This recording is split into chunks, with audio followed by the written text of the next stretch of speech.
Hi, everyone. Welcome back to the Hardback Live. I've got Brittany Finally. tracked her down. It takes forever to track her It's not down. my fault, okay? It's just life right now. I know life is crazy. My life's going to get a little hectic, so definitely wanted to meet up with you, get an episode or two recorded before life gets more fun and I have surgery and I'm unavailable for a while. So, Oof. uh, yeah, Yeah, that's going to be, and I think right after you do your surgery, mine will be coming up. And then yes, yes. So we'll definitely try to get some stuff pre-recorded and scheduled. if we can get together at the same time. Well, hopefully you and Noelle could come down next weekend for my birthday, and then we can all record in person. I know. Can we leave the kids with hubbies? Yeah, I I'm think pretty sure. that's much needed. Yeah, yeah. Yeah.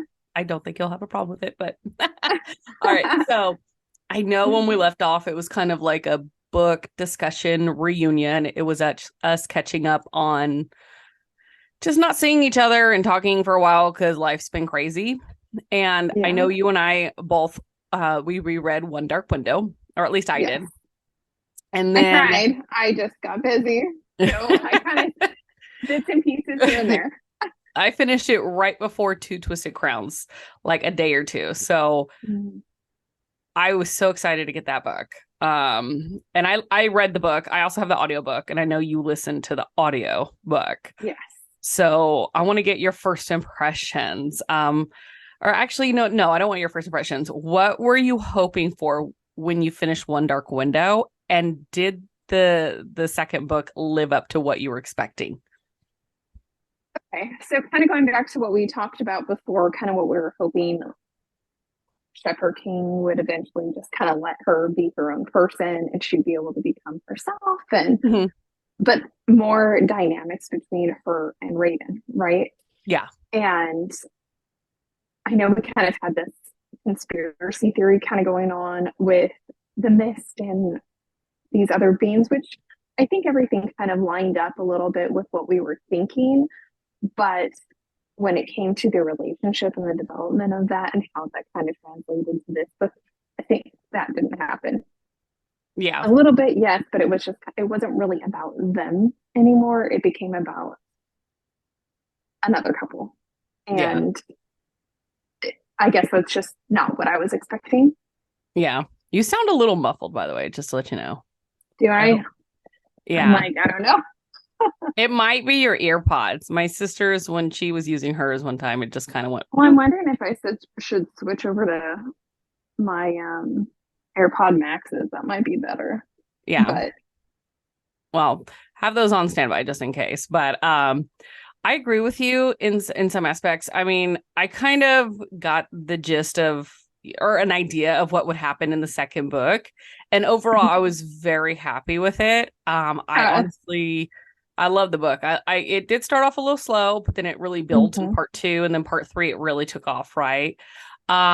Obviously with One Dark Window, when they left with Elspeth, she no longer had control of her body and she was pretty much locked in a mental cage, literally.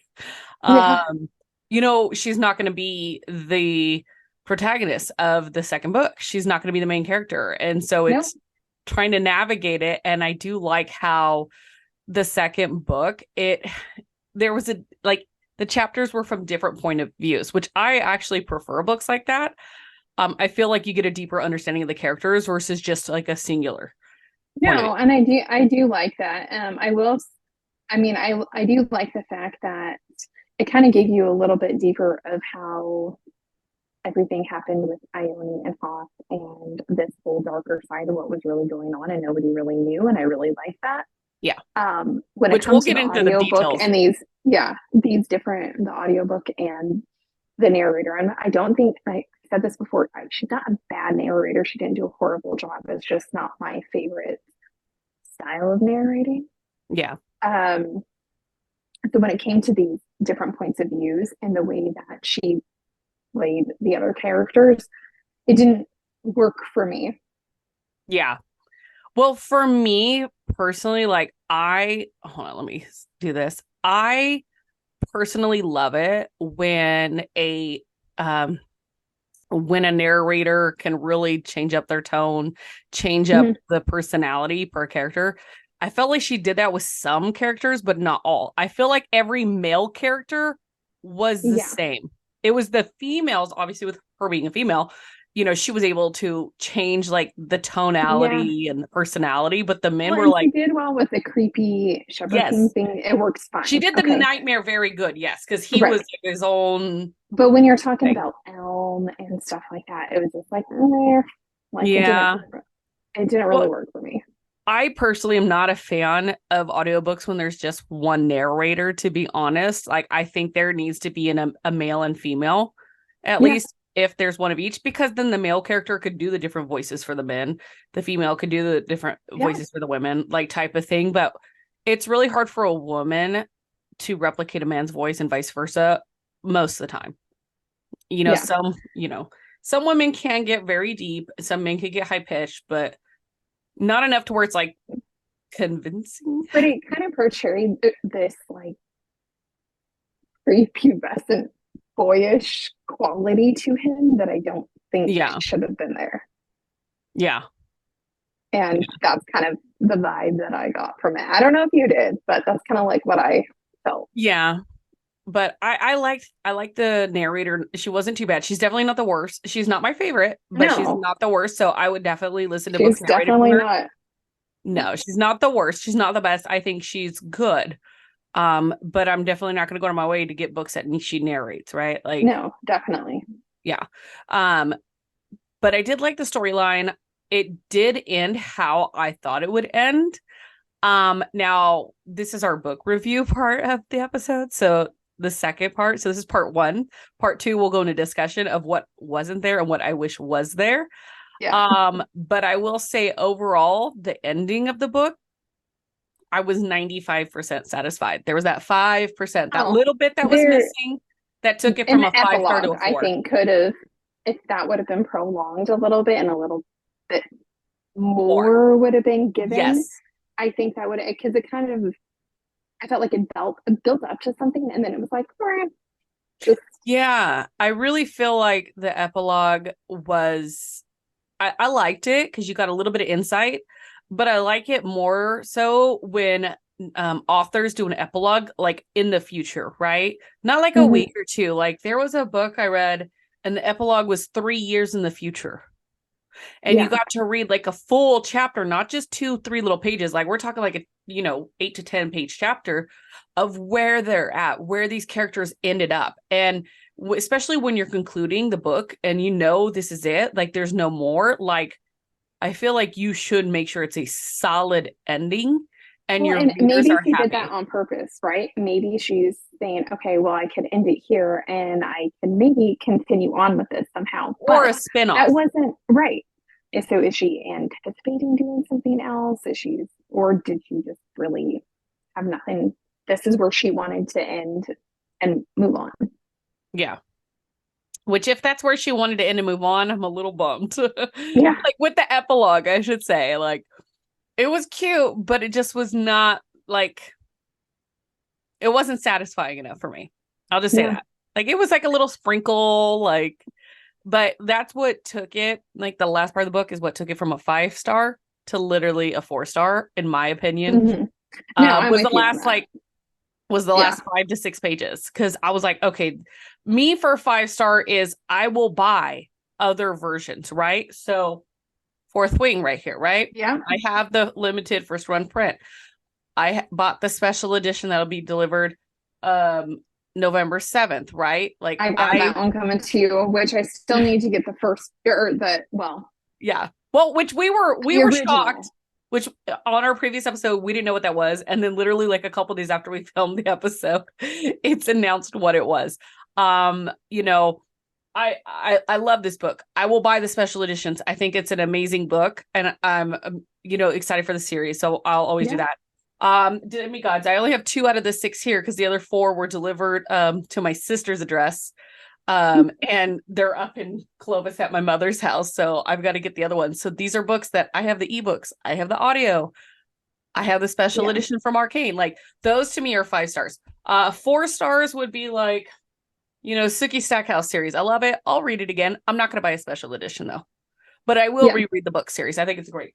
For me, a 3-star would definitely be Is it the this one I think it is? Oh, this okay. Well, I specific haven't book. done that one yet. Okay, so the So, Inheritance Games, great series. The last book literally was a 3-star for me. I will never read it again because the last 2 pages infuriated me. Like, it was one of those, like the book itself, the third book was okay. The first two I thought were great. yeah. They were definitely 4 stars. The third book was a 3-star. The ending made me so mad. It almost was a 2-star. But Oh gosh. but overall the book was good. It was just the very ending. And the fourth book in that series, it's a part of the series, but it's almost a spinoff. So I'm gonna read that You still need eventually. to do Thrones of Glass for I me. have Thrones of Glass. I do have Thrones of Glass. The reason I haven't gotten into it yet is because I knew Iron Flame. Well, I knew Two Twisted Crowns was coming out, and I knew Iron Flame was coming out, and I don't want to be stuck in A Sarah J. huge Maas. series. Her series suck you in, and I'm telling you though, Yeah. when I get Iron Flame, I want to read it. Like start reading it that day. Yeah. So I'm Well, like, and I told you, I know there's when it comes to Thrones of Glass too, everybody has their own opinion of how to yes, tandem read. yes, I am not for that. yeah, So don't. yeah. Just So don't. So getting back to Two Twisted Crowns, I did love the series as a whole. So if there ever comes out hardbacks or special editions, I will Mhm. buy them, right? Because right now Yeah. it's just audiobook and paperback. And I love to collect hardback books. I love them. So hopefully she does come out with special editions or hardback books and I'll get them. Um, I would honestly say probably the second book instead of a 4 is more like a 4.5. I thought it was Yeah. a good book. I thought the ending was very solid and I think she did the characters justice for the most part, but definitely Oh, yeah. recommend. Completely recommend. I loved how we got to know Elm more. I love how we got to know Ione more. Well, and there, I wasn't expecting the connection between Raven, like the Yu family Yeah, and the show. You know, that there's certain parts of these spins that she put in there that I yeah, just wasn't expecting. I kind of, I don't know. I'm not going to say anything about it because yeah. Well, we'll get into that in the discussion episode, which that episode we'll go over spoilers and we'll just discuss everything kind of nitty gritty, like how we like it. yeah, So I definitely recommend. So if you guys are watching this because you're wondering, should you read it? Is it worth it? I think it's worth it, especially if you like the first book. I definitely think you're gonna like the second book, but just go in knowing that it is multi-point of view. yeah. Elspeth is in it, but not as much as every other character No, and because of honestly, I feel what like this happened. wasn't as slow as the first one either. There was a quicker buildup Yes, and more stuff going on. So I exactly. liked it much better than I did the first, for sure. That's good. Yeah, I mean, I love the first book just because it was like something new, right? Haven't read anything like Mhm. it. It really made you think like how would you act if there was like a soul of someone who's like Yeah. living in your mind, right? And in the second book, I did like you get to know Raven more on a deeper level, get to know Elm, Yeah. Ione, Hoth. Like you get to know these other characters the way that you got to know Elspeth in the first book. And so there, you get to see the dynamics. Hmm. I am bummed that it's just a duology because it would have been neat to at least, I think if anything, it should have been a trilogy. Like, Well, with the way that the ending was, yes, it probably could have been. it could have been, yeah. But I know she said she was struggling to write this book and finish it, and and I can get it because it's a very unique story path with unique characters that it's like, okay, you could go this way or you could go this way. Yeah. Um, but all the And little that's bumps most and surprises likely why the epilogue just kind of, was what it was. yeah. I mean, I do appreciate her putting in an epilogue so we get a little bit of something. But you could have Um, done without it. If I mean, honestly, like it didn't do anything for yeah, the story. I mean, again, that's yeah, my. I mean, to me, it just was. It felt flat. It didn't really bring any extra, or you want that good ending where you're like, ah, like I don't want Yeah. to put it down, where it was just like, really, that was the ending, this is what we were left with. It's like, I don't know, I had mixed feelings about it. Yeah. I mean, same thing here. I mean, I liked it. I thought it was a nice touch. I felt like it didn't need it, but in that case, like I really wish the actual ending had a little bit of something else. And there, sorry for the noise, you guys. I'm getting a refill on my beverage. It's called Hubby Dash. Right, everyone. So thank you for joining in on the book review. We definitely recommend it. It's a must read. Join us on our next episode where we are going to talk in more details about the book. There will be spoilers. So if you And do not want to be we will spoiled, go over the reviews. I do want to go over the yes, reviews of the book, but yes. I'll But probably I do didn't, that after. yeah, because a lot of times the reviews on Goodreads have spoilers in them. So Hmm. that's why we don't want to go through them on this episode, you guys. Exactly. So we're going to go through those in our next episode. So please feel free to join us. And we'll see you soon. Bye. All right, bye.